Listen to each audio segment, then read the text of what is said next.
Assalamualaikum warahmatullahi wabarakatuh. Salam benar, pintar, geger, bisa. Nah, berjumpa lagi bersama saya, Bu Rizky, di podcast SMK BTB Juwana. Nah, kalau kita berbicara tentang tanggal 10 November, pasti itu merupakan hari peringatan Hari Pahlawan. Nah, 76 tahun yang lalu, pasti Hari Pahlawan itu terkait dengan terjadinya pertempuran di Surabaya, di mana Bung Tomo itu merobek bendera Belanda yang berada di Hotel Yamato. Nah, hari ini kita kedatangan tamu spesial, salah satu guru senior yang ada di SMK BTB, Ibu Kasmiasri, atau yang lebih kita akrab panggil Bumia. Selamat datang Bumia. Terima kasih. Bumia ini merupakan guru pengampu sejarah Indonesia. Nah, Bumia, bagaimana kabarnya Bumia? Baik, puji Tuhan. Sehat. Bumia, kalau boleh tahu makna Hari Pahlawan bagi Bumia sebagai guru sejarah itu seperti apa nih Bumia? Ya, baik Bu Riris. Makna Hari Pahlawan adalah suatu bentuk penghargaan dari kita terhadap jasa para pahlawan yang telah memperjuangkan bangsa Indonesia. Dan karena perjuangannya itulah kita bisa seperti ini, ya, bisa mengajar, bisa belajar, bisa hidup dengan bebas dan seterusnya, seperti itu. Jadi semua itu adalah berkat jasa dari perjuangan beliau para pahlawan. Demikian. Oke, nah Bumia, di mata uang rupiah kita itu kan ada pahlawan-pahlawan nasional kita ya Bumia. Iya, betul. Tapi banyak dari anak sekarang, bahkan saya pun Bumia itu ada yang kurang mengenal gitu Bumia. Nah, di sini saya punya beberapa pecahan rupiah Bumia. Bisa Bumia sebutkan ini pahlawan siapa saja? Ya, baik, terima kasih Bu Riris. Nah, bagi anak-anak sekarang memang kurang memperhatikan, padahal uang adalah alat utama tukar yang mereka gunakan setiap hari ya. Dan dekat dengan kita ya, Bumia ya. Dekat dengan kehidupan sehari-hari, tetapi ternyata anak-anak juga kurang memperhatikan siapa yang ada di dalam gambar di mata uang tersebut. Nah, ini uang 2000 adalah MH Tamrin yang terkenal. Jadi beliau bernama lengkap Muhammad Husni Tamrin. Kemudian yang pecahan 5000 adalah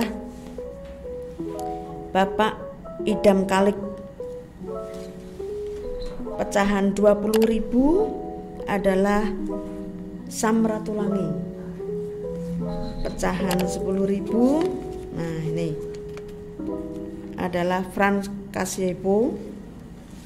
Dan pecahan 50.000. Ya, kalau itu saya tahu Bumia. Oh ya, siapa itu ini? I Gusti Ngurah Rai. I Gusti, ya. Rupanya idola Bu Riris ini. Iya, kalau ke Bali kan ada bendera I Gusti Ngurah Rai. Oh iya betul. Bumia, makna pahlawan kalau bagi saya di era sekarang itu kan bukan lagi seseorang yang membawa senjata lalu memperjuangkan kemerdekaan, tapi adalah seseorang yang bisa menjadi panutan, bisa memotivasi seseorang. Nah, kalau menurut Bumia sendiri, makna pahlawan di masa kini itu seperti apa Bumia? Ya, baik, terima kasih. Ini tolong disimpan dulu. Iya Bumia, terima kasih. Ya, makna pahlawan atau arti pahlawan di masa kini yaitu jelas mereka yang berjuang demi menegakkan kebenaran, itu juga sudah bisa disebut pahlawan. Apalagi mereka yang memiliki mimpi besar untuk masa depan Indonesia, meskipun perjuangannya ini yang dilakukan terlihat kecil atau tidak diperhatikan orang, tetapi ternyata memiliki dampak yang besar bagi banyak orang dalam kehidupan sehari-hari. Itu juga sudah bisa disebut pahlawan masa kini. Ya, termasuk kalau kita merasa kita juga pahlawan ya, karena kita berjuang untuk pendidikan, mendidik anak dan seterusnya. Meskipun orang lain tidak melihat kita bagaimana, tetapi kita berjuang untuk memajukan pendidikan, untuk mendidik anak-anak dengan baik. Seperti itu. Pahlawan tanpa tanda jasa ya. Pahlawan tanpa tanda jasa. Ya. Nah, berarti Bumia juga sebagai salah satu pahlawan yang ada di BTP ya Bu Mia ya. Ya karena boleh Bu bisa Mia, disebut seperti iya. itu ya. Karena selain Bu Mia sebagai guru, juga Bu Mia itu mengantarkan ratusan murid-murid itu bisa bekerja di perusahaan-perusahaan yang tersebar di seluruh Indonesia. Nah, Bu Mia, di BTP itu kan ada salah satu wadah yang mewadahi informasi terkait lowongan pekerjaan bagi alumni dan murid-murid kita. Nah, iya, namanya itu kalau tidak salah itu BKK, Bu Mia. Iya, benar. Nah, BKK itu apa sih, Bu Mia? Ya, baik. Terima kasih Bu Riris terkait dengan BKK. Jadi BKK ini merupakan suatu lembaga yang menjalankan fungsi penempatan untuk mempertemukan antara pencari kerja dengan pengguna tenaga kerja. Nah, hal ini diatur oleh Keputusan Dirjen Pembinaan dan Penempatan Tenaga Kerja Dalam Negeri di dalam Keputusan Nomor 131 DPP TKDN /11 2004, yaitu tentang petunjuk teknis BKK.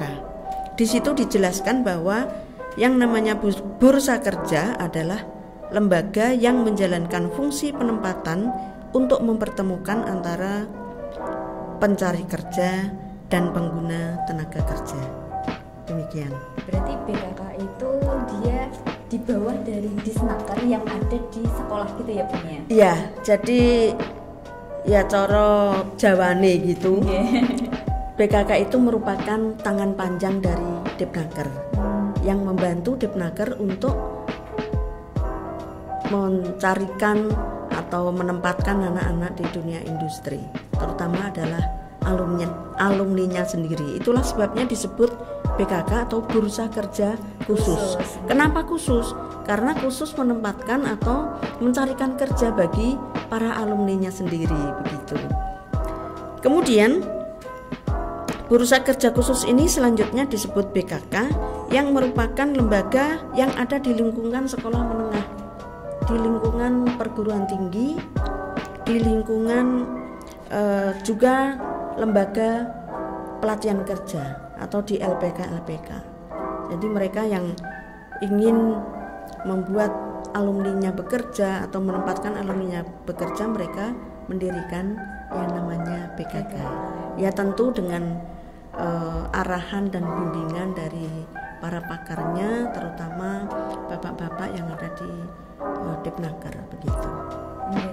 Bu Mia, BKK SMK BTB itu dikenal luas oleh para alumni, bahkan dari orang-orang yang ada di sekolah lain. Gaungnya itu dia itu di masyarakat tuh wow, itu tuh kok bisa menggaung seperti itu tuh kenapa, Bu? Iya, sebenarnya itu kita hanya melaksanakan tugas dan memenuhi kebutuhan dari perusahaan. Namun ada kalanya kebutuhan dari perusahaan itu berbeda dengan ketersediaan calon tenaga kerja yang kita miliki. Nah, dari situlah kami BKK SMK Bina Tunas Bakti Juwana ini mengajak atau menggandeng BKK-BKK dari sekolah lain untuk bekerja sama. Artinya mereka juga mempersiapkan alumninya, kami mempersiapkan alumninya, nanti disatukan, kita tes bareng-bareng di satu perusahaan. Misalnya perusahaannya datang ke BTP Juwana. Nah, di situ kita sediakan alumni atau calon tenaga kerja ini dari sekolah kita masing-masing.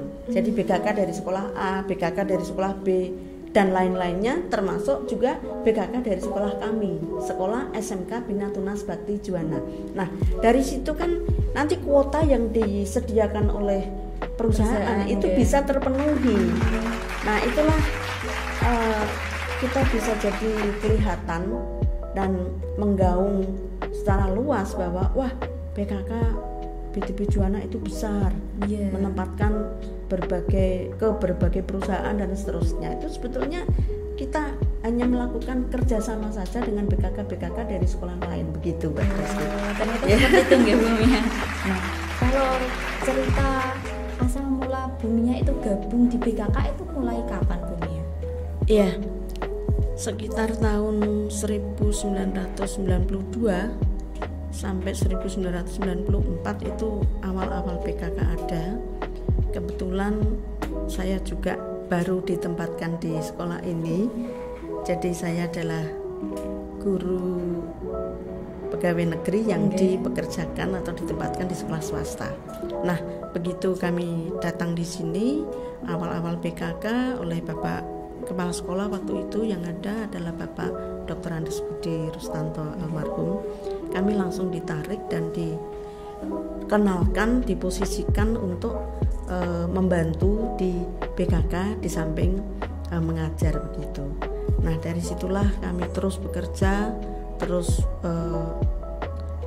istilahnya mengembangkan apa yang ada di PKK ini untuk mengenalkan ke perusahaan-perusahaan, untuk roadmap lah ke perusahaan-perusahaan, mengenalkan kita punya PKK, kita bisa menyediakan calon tenaga kerja yang perusahaan butuhkan, seperti itu hingga sampai menjadi seperti ini. Kalau boleh tahu cara Bumiya untuk mengenalkan BKK ini loh ke perusahaan-perusahaan yang ada di Indonesia itu seperti gimana? Ya, kalau pada awalnya sih karena komunikasi juga tidak tidak secanggih saat ini ya. Jadi waktu itu memang kita sengaja datang ke perusahaan, langsung mengenalkan kita bawa company profile sekolah, bahwa Bapak Ibu kita punya calon alumni sekian banyak, silahkan kalau Bapak Ibu mau pakai, silahkan kalau Bapak Ibu mau seleksi, kami siap, begitu. Jadi itu kita terus lakukan dan kembangkan setiap tahun sebelum kita meluluskan anak-anak itu kita sudah kenalin dulu ke perusahaan. Tahun sekian nanti tahun depan kita akan meluluskan sekian anak, jurusannya A, B, C, D dan seterusnya seperti itu. Silahkan kalau mau digunakan anak-anak kami, begitu. Nah, dari situ juga perusahaan respon positif dan ya mengakui lah, BTB ada di Juwana, seperti itu. Nah, dari situ kalau mereka membutuhkan, mereka akan kirim persyaratan-persyaratan yang dibutuhkan oleh perusahaan. Tanggal sekian kami akan membutuhkan calon tenaga sekian, silahkan kalau mau daftar. Nah, dari situ kan kita umumkan ke siswa, calon alumni atau alumni yang sudah lulus, ini ada perusahaan A, silahkan kalau mau daftar. Nah, sesuai dengan tugas pokok dan fungsinya kita bisa mengumumkan lowongan kerja, mendaftar, menyeleksi awal dan seterusnya, seperti itu. Nah, dari situlah kita akan terjalin hubungan yang baik antara perusahaan dengan sekolah. Antara sekolah dengan mitra gitu. Iya, dengan mitra-mitra yang ada di perusahaan-perusahaan. Nah, mau tidak mau ya kita juga bisa disebut sebagai jembatan ya, yang menjembatani antara calon tenaga kerja dengan pengguna tenaga kerja, seperti itu. Hebat sekali Bumiya, tepuk tangan dulu. Nah, kalau boleh tahu Bumiya, selama hampir mulai tahun 92 nggih Bu ya? Berarti hampir 30 tahun Bumiya di BKK, pasti ada yang namanya suka maupun duka nggih Bu. Nah, cerita sedikit Bumiya. Pastilah dimanapun ada suka dan duka, tapi ya tergantung sikap kita ya, mau ditaruh di belahan jiwa yang mana yang dukanya itu. Sehingga akan tertutup dengan hal-hal yang lebih baik, yang menyenangkan. Nah, kalau sukanya dulu apa dukanya dulu ya? Sukanya aja. Sukanya ya, pastilah dari harapan awal kita bisa menjadi jembatan yang baik, menghubungkan antara calon tenaga kerja dengan dunia industri ya, dengan pengguna tenaga kerja. Nah, itu kalau sudah sampai itu kan seneng. Ya, jadi kebanggaan sekolah ya secara umum itu kalau bisa menempatkan siswanya di perusahaan yang ada. Jadi misalnya kebutuhan dari satu perusahaan ada butuh berapa, kita bisa memenuhi, anak-anak bisa lolos, bisa diterima di situ. Nah, itu kita senangnya bukan main. Ya, bukan apa yang kita dapat yang pokoknya mengharapkan ya, apa-apa gitu, nggak mengharapkan apa-apa, nggak tergantikan lah kebahagiaan selaku orang tua ini kalau lihat anaknya sudah diterima gitu, sudah berangkat, sudah kerja gitu, seneng banget. Senang, bangga ya Bu. Ya. Kalau dukanya Bu? Wah, dukanya tentu ya terkait juga dengan hal itu. Seandainya misalnya ya kita sudah proses sekian panjang ya, demikian panjang prosesnya, misalnya tinggal selangkah lagi terus anak-anak gagal gitu, ada yang gagal misalnya dari 20 kita ajukan dengan proses yang demikian panjang, ada 3 saja yang nggak lolos, itu yang membuat kami berduka. Ya tentu dengan berbagai jalan, dengan berbagai motivasi kita bangkitkan lagi semangat anak-anak untuk mencoba lagi di perusahaan yang lain, ya dengan pengalaman proses seleksi yang dia alami kita bisa bawa ke lain perusahaan untuk mengikuti proses seleksi lagi sehingga anak itu bisa diterima. Nah tentu saya yakin juga bahwa anak-anak juga berat menghadapi, karena mereka juga tentu berharap kalau mengikuti tes ya itu berharap akan diterima. Tapi kalau tidak sesuai dengan harapan kan pasti sedih ya.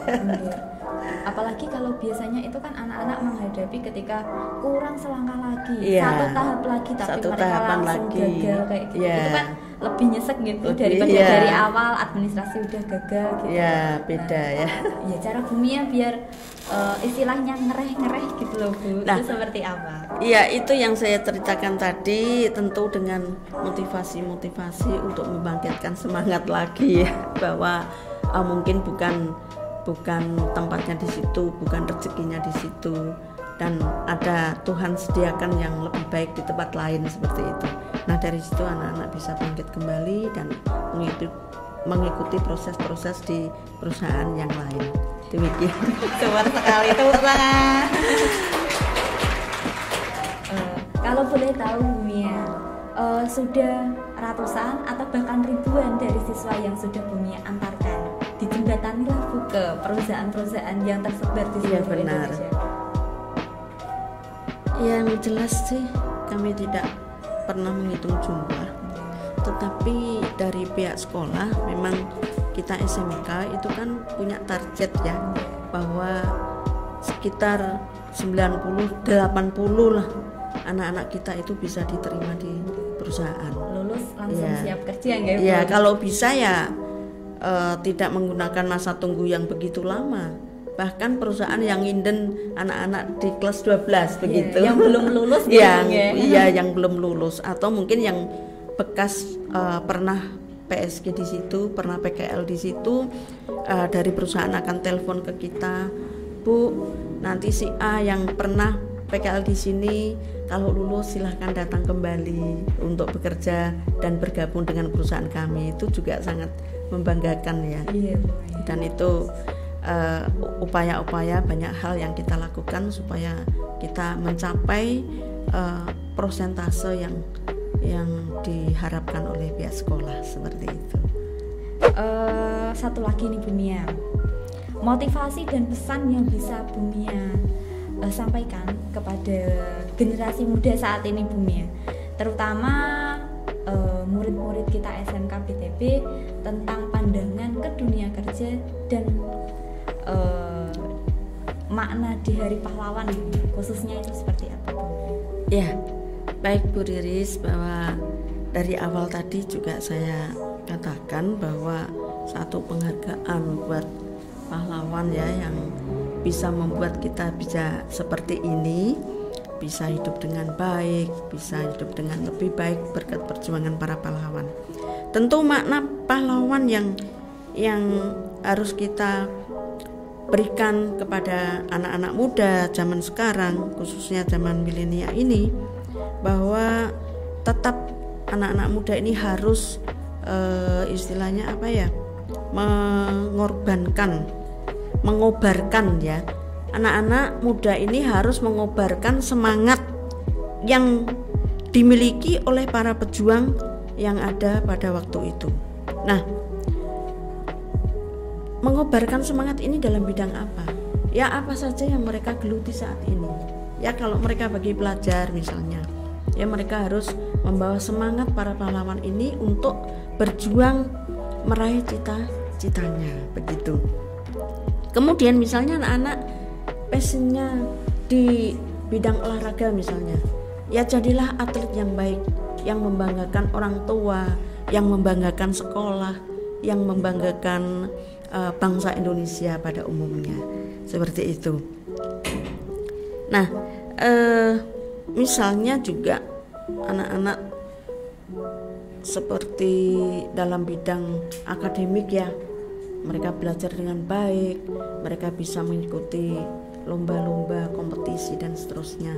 Nah itu tetap terus bawa semangat yang dimiliki oleh para pejuang zaman dulu, diterapkan pada kesempatan yang dia miliki untuk berjuang lebih baik, meraih apa yang menjadi mimpi mereka begitu. Demikian kobaran semangat para pejuang ini harus terus dibawa kemanapun dia pergi, dimanapun acara apapun ya, sehingga tetap bisa membawa hal kondisi keadaan yang lebih baik begitu Bu Riris.